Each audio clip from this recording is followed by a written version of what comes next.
Welcome to the Spokesman Speaks, a podcast from Iowa's leading agricultural news source. Brought to you by the Iowa Farm Bureau. Now, here's your host, Lori Johns. Welcome to the Spokesman Speaks podcast. This is our October 21st edition. This week's episode features two interviews from the 2019 World Food Prize celebration, which was last week in Des Moines. This time of year, we're all thinking about bringing in the harvest that will provide not only for our needs, but also the needs of our neighbors across the country and around the globe. The World Food Prize is an opportunity to discuss how we'll meet those global needs now and in 2050, when we're projected to have 10 billion people. Virginia Tech released a new report during the World Food Prize that shows just how far we've come and how far we have to go towards feeding 10 billion people while conserving resources and protecting the environment.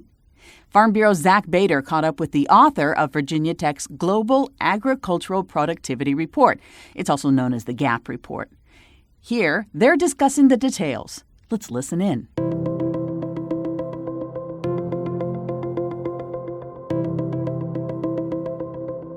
Joined by Ann Steensland of Virginia Tech University at the World Food Prize celebration here in Des Moines. And you actually wrote the 2019 GAP report, which was just released here moments ago. For those who aren't familiar with the GAP report, give us a little bit of background information about it. Sure. Thank you so much. The GAP report was created in 2009 at a time when we were in the middle of a global food price crisis. The amount of commodities were low around the world. Food prices were skyrocketing, and suddenly the world was paying attention to what do we need to do to grow more food.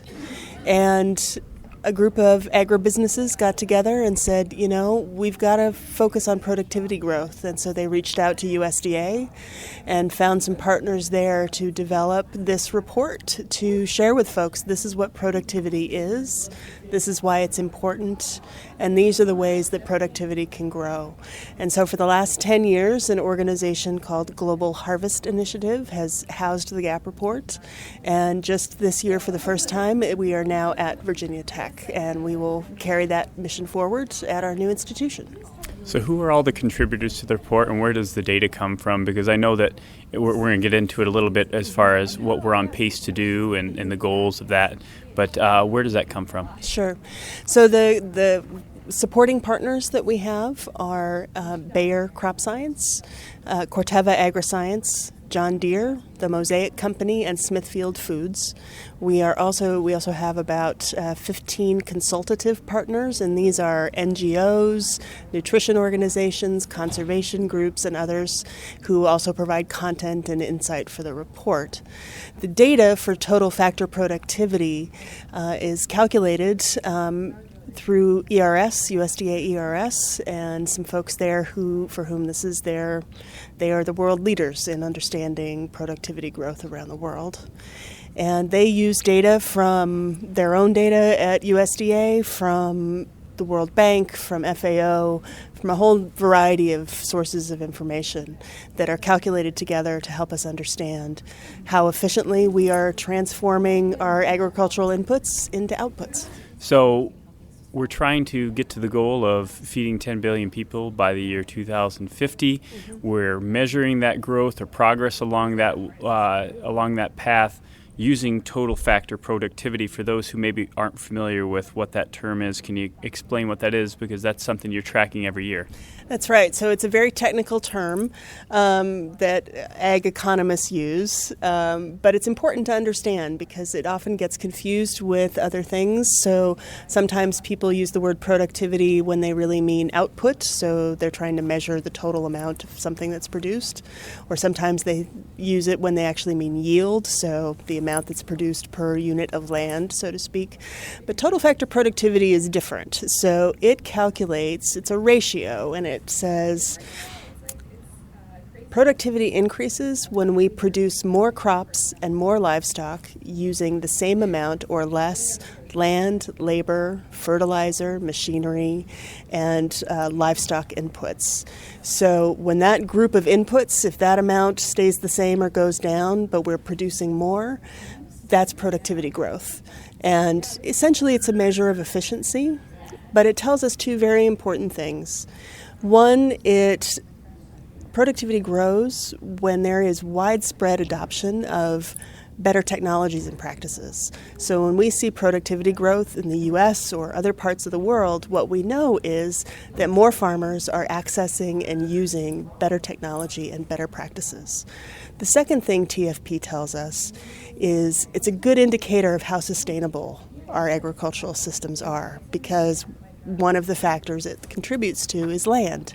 So if we are growing more or producing more livestock using less land or the same amount of land, that's an indicator of sustainability. So it's not a perfect metric, but I think ag economists still agree that if we're trying to track where we are in terms of sustainability, TFP is the best we've got at the moment. So it's important to track. And we've estimated, working with USDA, that if we will sustainably produce enough food, feed, fiber, and bioenergy for 10 billion people in 2050, we need TFP to grow at an average annual rate of about 1.73% a year. So what we do through the report and through what we call our GAP index is we track where are we, how are we doing. And so that's what the GAP report does, and that's what we did here today, is present our latest results.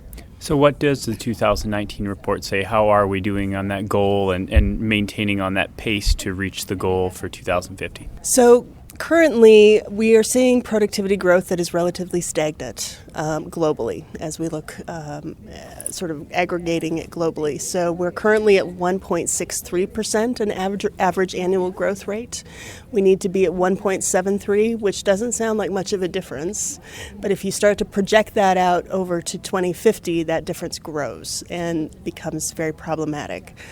The other thing we presented today, which we're very concerned about, is what's happening in low-income countries. Their productivity growth is only growing at about 1% a year, which is far too low to provide the food that they need for their own people. It means that their economies will struggle to grow, and as we know, for U.S. farmers, a lot of these countries are markets, and so we need their economies to grow. We need them to be more efficient and productive, because that creates more opportunities for us. So these are the basic data points that we presented today, and it's not all bad news by any means.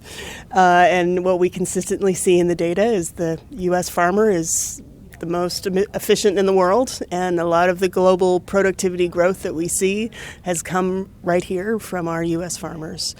And so they are continuing that trend, although we are seeing some stagnation here as well. But again, this is where productivity lives and grows, is right here in the U.S. Just building off that point, you mentioned, I read that in the report as well, that total factor productivity in North America is starting maybe slow down a little bit. Mm-hmm. Is there any theory behind, I'm sure it's a variety of variables, is it a lack of ag research and development? Is it a regulatory environment that makes it more difficult for products to get to, or technology to get to market? Is it all the above or something different? Because like you noted there, it seems like in the past the U.S. has kind of been a leader in this front, so it's kind of interesting to see, like you said, it's slowing down, at least relatively speaking. Yes, it is slowing down, relatively speaking. And I think the two items you just mentioned are our top areas of concerns. I think some of the change or the slowdown that we're seeing is part of it is a response to sort of where the markets are and our producers struggling to, first we've got high prices and then low prices, and then, trying to figure out how to navigate a very difficult and volatile agricultural economy in the last 10 years. So that's part of it. But I think our real concern is we know that the strongest driver of productivity growth, bar none, is investments in public agricultural R&D and extension programs, and the ability to turn the research that's done there into technology from the private sector that can then be accessed affordably by farmers all over the country. So our ag R&D funding has been stagnant and even gone down in recent years, and as we know, it takes a long time for those dollars to really pay off. And so it's a huge area of concern when we think about how are we going to get that next boost of productivity here in the U.S. We really need to start with our R&D investments. That was kind of leading into my next question there. Those are the issues we're facing. What's the answer? What do we need to do to put the U.S. and the rest of the world back on track to meet that goal of $10 billion by 2050? Some of the same things you were just saying there. Some of the same things that are there. Other things that we highlight as being important in addition to R&D and embracing science-based and information technology, regional and global trade. It's an incredibly important part of our system, and farmers want markets and need markets, and with markets they have the resources and the ability and the opportunity to invest in their own operations and become more efficient. So trade is incredibly important for improving our productivity growth. Infrastructure is hugely important. So particularly here in the U.S., we have wonderful technology that has the possibility of, looking at the plant and looking at the animal. But if we don't have mobile broadband in the places where the plants and the animals are, then that technology doesn't work very well. So infrastructure investments like that are incredibly important. And then I think as we look around the world, what we heard today from some of our speakers was the importance of partnerships and working not only between companies and governments and NGOs, but the critical importance of partnering with farmers and the voice of the farmer and working with them to understand what their needs are rather than coming to them and saying, here are the solutions that you need, good luck. We need to be listening to and working with farmers a lot more. I believe food waste was another one of the factors that you referenced as well. Very much so. And I think that for a couple of reasons. One, we can't really grow our way to 10 billion. We've got the food waste and the post-harvest losses in the world are just very extreme, and we've got to deal with that. Because not only are we throwing away food, which is an environmental cost, not only are we throwing away nutrients, which means somebody isn't eating that food, but all of the resources that went in to produce that food, the land, the water, the fertilizer, all of that also goes to waste. And that gets right to the heart of our sustainability questions. And so it's a very important factor. I hope that we will really build the public and political will to address that globally in a major way, because it's absolutely critical to achieving what we need to achieve. Anything else that you'd add that I haven't asked? I think I would just add that encouraging folks to tell the stories of productivity. We present numbers which are very interesting and can be very powerful, but unless we make human connections to those numbers, it's hard for folks who are in positions to make decisions, policymakers and others, to understand why they should care. So to the extent that particularly producers here in the U.S. who really understand the power of productivity can share that story and what it means to them and their families and the future of their farms, it's an incredibly powerful voice, and they have a great opportunity to share their story. As you heard Ann say, worldwide agriculture has a bit of catching up to do to get back on pace to meet the food needs of all of those people by the year 2050. What role will meat and livestock play in meeting those needs? Well, if you ask anti-ag groups, they'll tell you that we need a lot less meat and livestock. On the other hand, Virginia Tech's GAP report says something completely different. Zach tracked down Dr. Robin White, an assistant professor of animal and poultry science and one of the GAP report presenters. They discussed livestock's role in feeding our global population.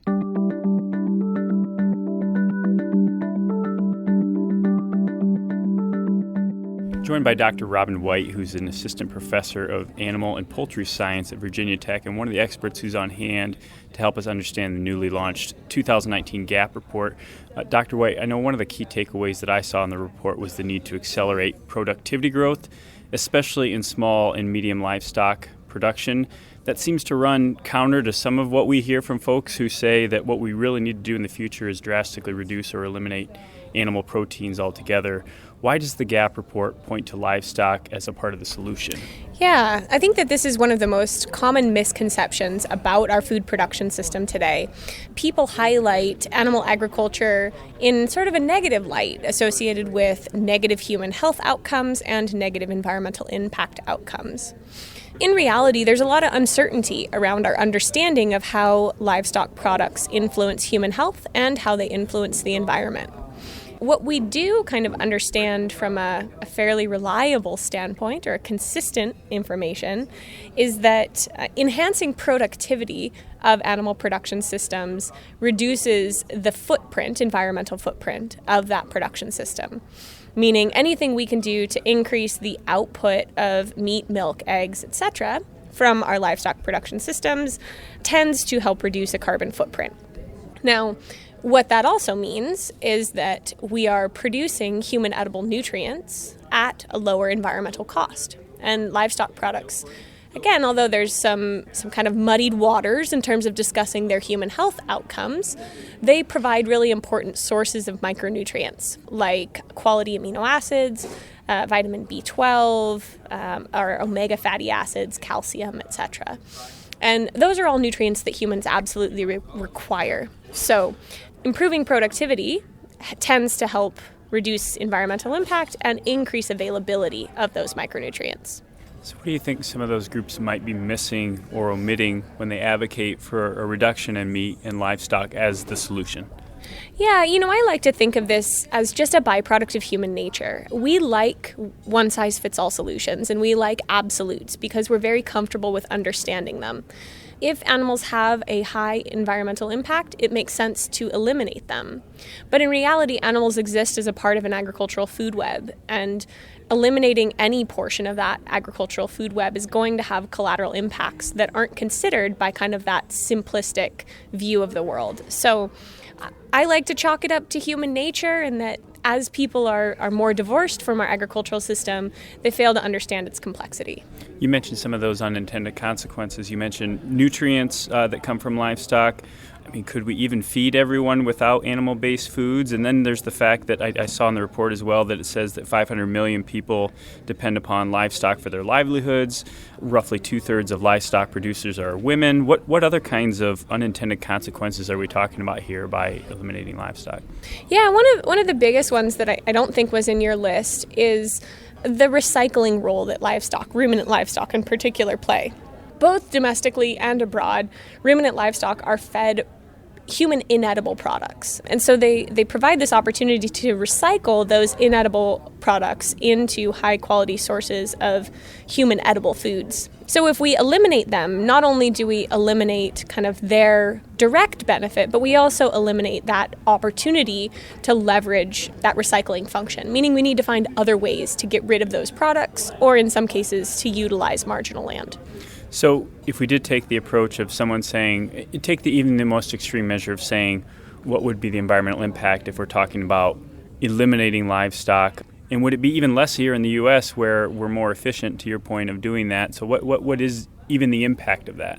Yeah, so our work suggests that eliminating livestock from U.S. agriculture will decrease national greenhouse gas emissions by 2.9%, which certainly from my personal standpoint isn't a tremendous impact. I'll leave that up to kind of the listener to gauge whether that's a substantial impact or not, but 2.9% for the loss of those nutrients, the loss of that recycling function, the loss of those jobs, the loss of the export income seems like a very high cost for very little output. Now, as you suggest, it is actually a lower result in the U.S. than we would expect internationally because our agricultural system is so efficient. And on a national scale, agriculture accounts for really about 9% of our emissions. Whereas in some other countries it accounts for more, and we might see a bigger effect from something drastic like eliminating animal agriculture. So if we're not eliminating animal agriculture as a part of the solution here, what are some things that you see in the GAP report as opportunities for us, either individually or collectively, to be working on that could help us get to that goal of producing for a growing population in the year 2050 and doing that sustainably? Yeah, I think that from my standpoint, the biggest opportunity from a food system standpoint to enhance kind of our global food security is actually in food distribution and food waste. Based on our numbers, at any rate, we produce sufficient food on a global scale to meet the nutrient requirements of a 10 billion person population, which is probably above what we're expecting for the year 2050. The main challenges there are that we would need to literally eliminate food waste in order to do that. And there's a lot of political issues there, there's a lot of economic issues there, but I think that those are the more important issues to be addressing right now, because we need to make use of the food we produce. Otherwise, we can optimize the system all we want, but it will have limited impact. Are there any messages that you'd like to share with farmers who are out there listening to this podcast, out there doing that daily work of, obviously, hopefully they're out in the fields harvesting right now or working with their livestock? Any message that you'd like to pass along to them as key contributors in, obviously, this goal that we have? Yeah, first and foremost, my sincere thanks for the work that you do. In my opinion, it's absolutely the most important occupation that we can have these days, is working toward providing a high-quality, safe, and nutritious food supply. I think the second thing is, we experience a lot of negativity, particularly about animal agriculture, and please don't let that get you down. We're working very hard to try and counter those claims, to try and help the average American understand that livestock are an incredibly important part of our agricultural system. And it's always going to be the few voices that are heard the loudest. And hopefully we can effectively influence the many voices that are not heard so loud. Good stuff from Dr. White. We know that Iowans will approve as well. Our recent Iowa Farm Bureau Food and Farm Index, an annual scientific survey conducted by the Harris Poll, found that 99% of Iowa households eat meat, eggs, or dairy at least weekly. 94% of Iowa grocery shoppers feel that meat is a healthy option, which is exactly what Dr. White said, talking about the essential nutrients in meat. And in fact, roughly 3/4 of those shoppers said they'd be likely to increase their consumption of meat, milk, and eggs after learning about the high-quality protein and vitamin B12 found in those foods. Farmers, rest assured, Iowans crave the food you're growing, and so does the rest of the world. So keep up the great work. And if you'd like to read the GAP report for yourself, check out globalagriculturalproductivity.org. That's all for this episode of the Spokesman Speaks podcast. Be sure to tune in for our next episode of the podcast on November 4th. Until next time, thanks for reading The Spokesman. Thanks for all the great stories and inspiration. And thanks for listening to The Spokesman Speaks. Thank you for listening to The Spokesman Speaks, a podcast by Iowa Farm Bureau. Check out more podcasts and articles from The Spokesman at iowafarmbureau.com/spokesman. You can also find and subscribe to the Spokesman Speaks podcast in the Apple Podcasts app, Google Play, and other popular podcast apps. We appreciate your ratings and reviews and welcome your feedback at podcast@ifbf.org.